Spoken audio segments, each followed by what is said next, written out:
Utiliser un vidéoprojecteur, c'est une chose, mais faire du gaming en 2021 avec votre PC gamer tout fraîchement construit avec la dernière RTX 3080 ou même votre console PlayStation 5 ou Xbox Series X, est-ce que ça marche vraiment?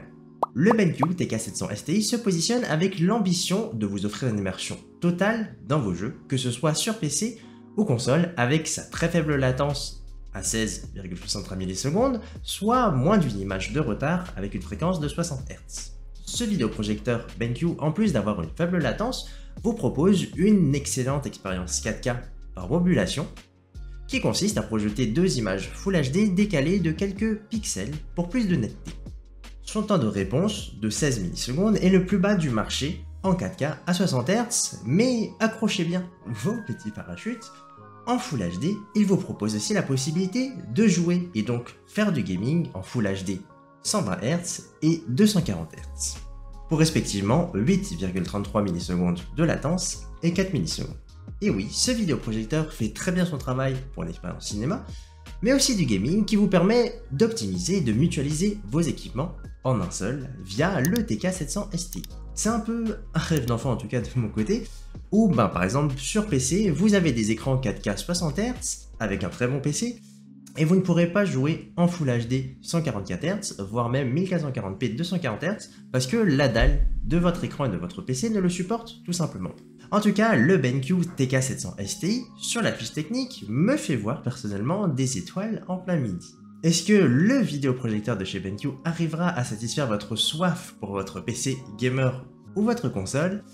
C'est le sujet de cette vidéo.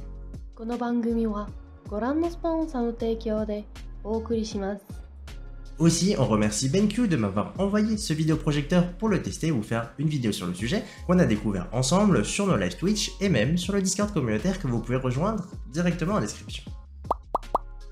Acheter un vidéoprojecteur, qui plus est 4K, pour du gaming, ça reste une vraie question et beaucoup d'incertitudes quant à l'investissement initial à faire. De la même manière qu'avoir un excellent PC gaming dernière génération avec la dernière carte graphique de chez Nvidia, RTX 3080, 3090 ou les dernières consoles, il faut bien évidemment avoir un écran adapté et non pas quelque chose, par exemple, une RTX 3090 avec un écran Full HD 60 Hz. Ne faites pas ça chez vous. Quand vous investissez dans un vidéoprojecteur, il faut penser effectivement prix du vidéoprojecteur, mais aussi écran de projection, recul disponible chez vous, système sonore home cinéma et compatibilité de vos équipements à la maison. C'est donc ces quatre aspects essentiels qu'il faudra regarder pour vous permettre d'économiser un paquet d'argent. Pour ce premier point qui est l'écran de projection et le recul nécessaire, le BenQ TK700 STI utilise la technologie DLP et offre une image de 100 pouces avec un recul de 1,99 mètres. C'est-à-dire que c'est idéal pour les petits appartements ou les petites pièces qui ont un très faible recul qui vous permet d'avoir une grande image. En plus, ça vous permet de savoir si vous pouvez justement choisir un écran de projection de 100 pouces avec l'espace disponible chez vous. Le BenQ a une luminosité de 3000 lumens ainsi qu'une compatibilité de l'espace colorimétrique à 96% et un contraste de 10 000 pour 1. Ces trois chiffres vous permettent de vous dire que vous pouvez profiter de ce vidéoprojecteur en journée et de manière excellente en soirée. Et ce troisième point va reposer sur le positionnement et la correction du trapèze.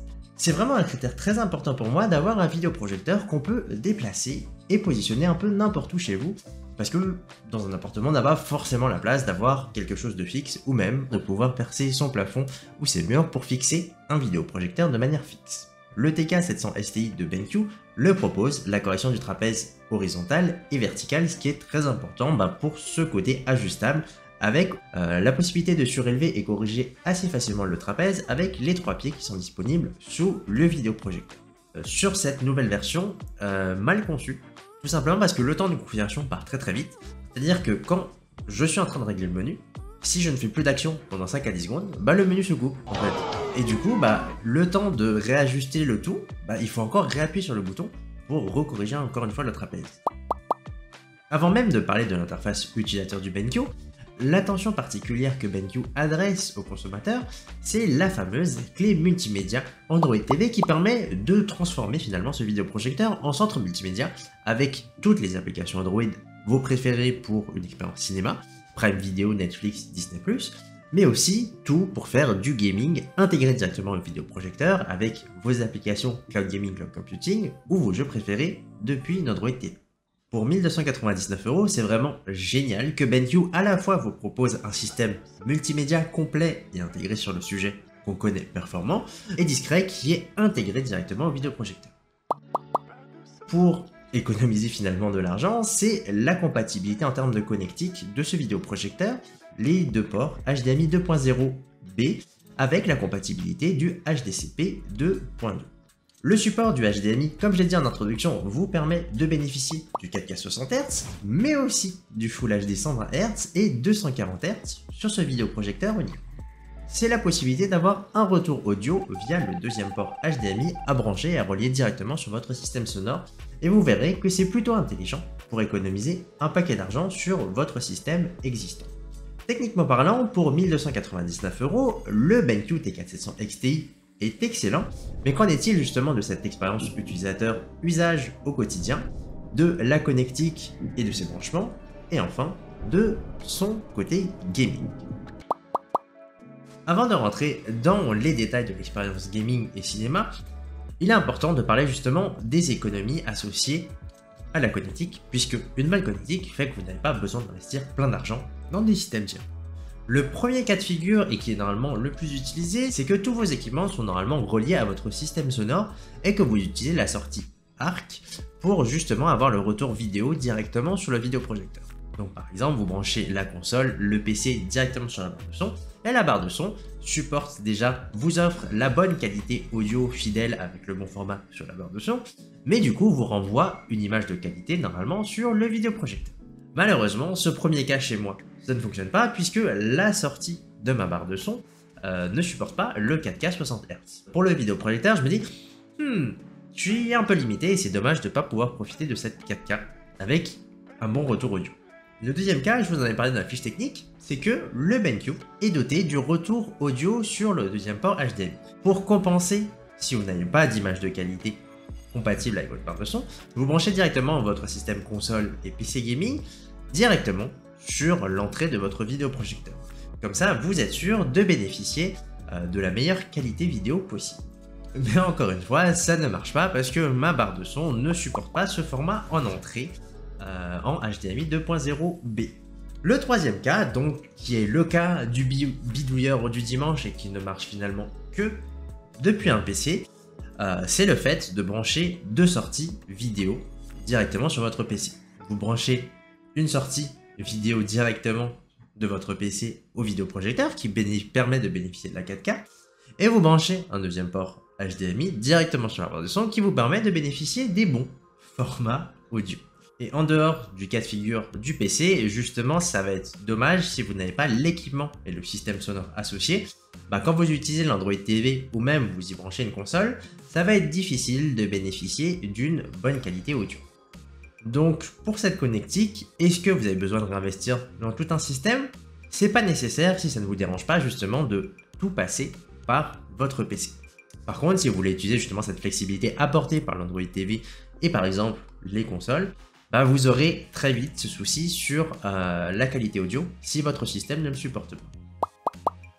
Parlons justement de cet aspect gaming qui vous intéresse et qui m'intéresse le plus sur ce vidéoprojecteur. L'utilisation du Full HD 120 Hz et 240 Hz est super simple, du moins depuis mon PC gaming et depuis une console.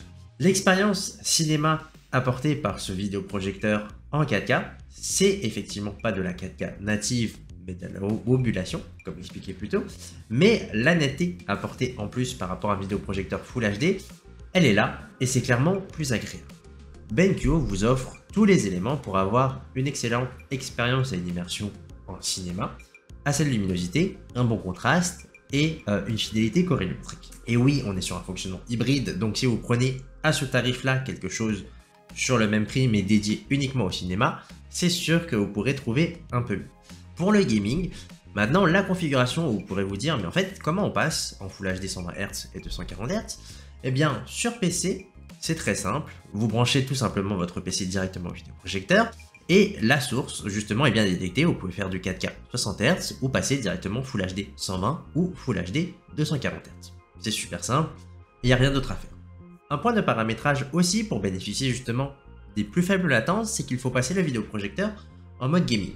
La correction du trapèze horizontal et vertical ne se fait plus et vous êtes dans l'obligation de positionner votre vidéoprojecteur face à votre écran de projection si vous passez justement en mode gaming. Ce mode gaming, il est important de le mettre si justement vous voulez bénéficier des chiffres annoncés plus tôt de 16,63 millisecondes en 4K 60 Hz, 8 millisecondes en 120 Hz et 4 millisecondes en 240 Hz.